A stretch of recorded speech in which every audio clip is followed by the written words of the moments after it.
अस्सलाम वालेकुम। बहुत से लोग जो हैं वो जिन्नात के हाज़िरी के मुतल्लिक़ मुझसे पूछते हैं।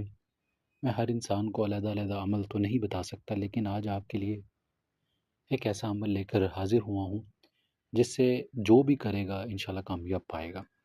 अमल भी आसान है और तरीक़ाकार भी बेहद आसान है। जो तरीक़ाकार मैं जिस तरह से बताऊँ, जैसे बताऊँ, अगर आप वैसे ही करेंगे तो ये अमल आपको फ़ायदा दे सकता है। अगर आप सोचें कि मैं अपने तरीके से करूँ और ये फ़ायदा दे दे, ऐसा मुमकिन ही नहीं है। क्योंकि बहुत सारे लोग जो हैं यूट्यूब पर अमल तो देख लेते हैं, लेकिन जब राब्ता करते हैं हमारे पास ये नहीं है, अगर हम ऐसे कर लें, अगर हम वैसे कर लें। एक बात हमेशा ज़हन में रखिएगा, जो लोग हर चीज़ में आसानियाँ ढूँढते हैं तो उनके लिए हर चीज़ आसान कभी भी नहीं होती। हर चीज़ आसान भी हो जो, वो मुश्किल हो जाती है। तो मेरी सभी दोस्तों से गुज़ारिश यही है कि इस अमल को जब भी आप करें, तो कम से कम सदका ज़रूर करें। इस अमल को शुरू करने से पहले सदका ज़रूर कीजिएगा। सवा पाव गोश्त लेकर कब्रिस्तान रख दें, या कीमा, छोटे गोश्त, मतलब मुर्गी का छोटा गोश्त, बड़ा गोश्त, जो भी आपके मतलब आपके अंदर हैसियत हो जिस चीज़ की भी, वो चीज़ आप सदका कर सकते हैं। कोई मसला नहीं है, इसमें किसी तरह की कोई पकड़ भी नहीं है। अगर आपको इस अमल में कोई भी परेशानी आए, मैं हाज़िर हूँ, आप मुझसे पूछ सकते हैं। अमल करके राब्ता करें, ज़्यादा बेहतर है। अमल करने से पहले पूछते रहेंगे ये कैसे होगा, वो कैसे होगा, तो 100% जो है वो लोग फंस जाते हैं अमल के दौरान ही। क्योंकि बहुत सारे लोग जो हैं उस चीज़ की समझ ही नहीं आती उन्हें कि अमल को करना कैसे है। अगर अमल कर लेते हैं तो बाद में वो ये ज़रूर पूछें कि अमल हमारा कामयाब क्यों नहीं हुआ। क्योंकि बहुत सारे लोग जो हैं जिन्होंने आज तक कभी कोई भी अमल नहीं किया होता, वो हाज़रात का अमल करने बैठ जाते हैं, तो उन्हें हाज़रात के अमल में कैसे कामयाबी हो सकती है। हर अमल को करने से पता चलता है कि इसके अंदर कितनी तासीर है और कैसे ये अमल आपको फ़ायदा दे सकता है।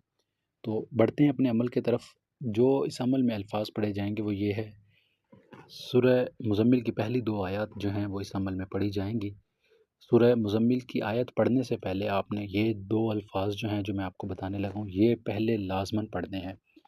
और ये 313 बार अल्फ़ाज़ पढ़े जाएँगे सूरह मुज़म्मिल की पहली 2 आयत, और उसके साथ ये अल्फ़ाज़ बिस्मिल्लाह अल्लाहु अकबर। तो ये जब भी आपने आयत पढ़नी है, पहले बिस्मिल्लाह अल्लाहु अकबर या अय्युहल मुज़म्मिल, फिर इस तरह से पढ़ा जाएगा हर दफ़ा। और ये 313 बार ये अल्फ़ाज़ पढ़े जाएँगे, और इससे आपको ये हो जाएगा कि आपकी रूहानी ताकत भी बढ़ती चली जाएगी और हाज़रात भी आपके सामने आना शुरू हो जाएगी, हाज़रात खुल जाती है। ये अमल कम से कम जो है वो 21 दिन का होता है। बहुत ज़्यादा लोगों की रूहानी ताकत बहुत ज़्यादा होती है। इस अमल को बहुत ज़्यादा लोग जल्दी कामयाबी से पा लेते हैं हाज़रात, उसकी वजह यही होती है उनकी रूहानी ताकत बहुत ज़्यादा होती है। जिन लोगों की रूहानी ताकत कम है, वो कम से कम इस अमल को 21 दिन करें, और 21 दिन करने के बाद जो है वो एक नगीना ले लें, उसके ऊपर इसकी हाज़रात करें। अगर नगीना ना हो तो आप शीशे के अंदर इसकी हाज़रात कर सकते हैं।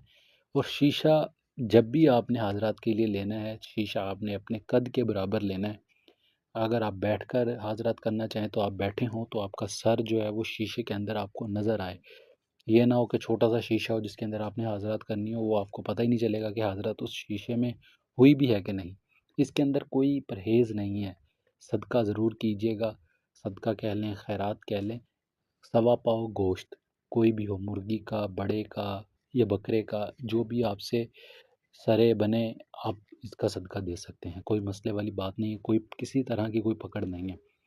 जब ये चीज़ें हाज़िर हो जाएँ तो इनसे आपने इनकी हाज़िरी का तरीका और इनसे निशानी और इनसे अहद ले लेना है, मैंने ये काम अगर मैं आपसे करवाऊँ तो आप करने के मेरे पाबंद हों। बहुत सारे लोग जो हैं हाज़रात में कामयाब तो हो जाते हैं, पहली दफ़ा हाज़रात करते हैं, उसके बाद कहते हैं आपको इजाज़त है, अब जब मैं आपको बुलाऊँ तब आप आना। तो इन्हें इस तरह से इजाज़त नहीं दी जाती। इनसे इनकी निशानी, वादा और कुछ ऐसे कलिमात पूछ लेने चाहिए जिससे आप कहीं पर भी बैठकर इनकी हाज़रात करें, तो बआसानी आपके पास इन कुव्वतों की हाज़रात हो सके। तो उम्मीद करता हूँ कि आपको हर चीज़ समझ आ गई होगी। ये अमल आपने शुरू चाँद में जुमेरात के दिन जो रात होती है, मतलब जुम्मे जुम्मे से पहले और जुमेरात की रात को, तब ये अमल आपने करना है शुरू चाँद में। तो ये 15 तारीख तक, मतलब चाँद की 15 तारीख से पहले-पहले किसी भी दिन आप ये कर सकते हैं। हाज़रात जो है वो पहली दफ़ा जिनकी रूहानी ताकत ज़्यादा है उनके तो रूबरू हो जाएगी, लेकिन जिनकी रूहानी ताकत कम है, वो या तो नगीने में हाज़रात होगी, یا اپنے انگوٹھے کے اوپر کالا رنگ کر کے وہاں حضرات دیکھ سکتے ہیں، یا شیشے میں۔ انشاءاللہ اگلی ویڈیو میں آپ کو یہ بھی بتاؤں گا کہ بچے کے اوپر حضرات کر کے کس طرح سے آپ فائدہ لے سکتے ہیں۔ باقی اگر آپ کو اس عمل میں کوئی بھی بات نہ سمجھ آئے تو آپ مجھ سے پوچھ سکتے ہیں۔ جو صدقہ ہے وہ آپ قبرستان میں رکھیں، زیادہ بہتر ہے۔ اس میں تھوڑی سی ہلدی ملا لیں آپ اپنے حساب سے، تو وہ زیادہ بہتر رہ جاتی ہے اس عمل میں۔ لیکن اگر آپ نہیں ملا سکتے یا ایسے ہی آپ عمل کرنا چاہتے ہیں تو وہ بھی کر سکتے ہیں، کوئی پریشانی والی بات نہیں ہے۔ باقی کوئی بات اگر نہ سمجھ آئے تو مجھ سے پوچھ سکتے ہیں، دیے گئے نمبرات پر رابطہ کر کے رہنمائی لے سکتے ہیں۔ انشاءاللہ پوری رہنمائی کی جائے گی۔ باقی اس ویڈیو میں اتنا ہی، ہم ملتے ہیں اگلی ویڈیو میں ایک نئے عمل کے ساتھ۔ اپنا ڈھیر سارا خیال رکھیں، دعا میں ضرور یاد رکھیے گا۔ خدا حافظ، فی امان اللہ۔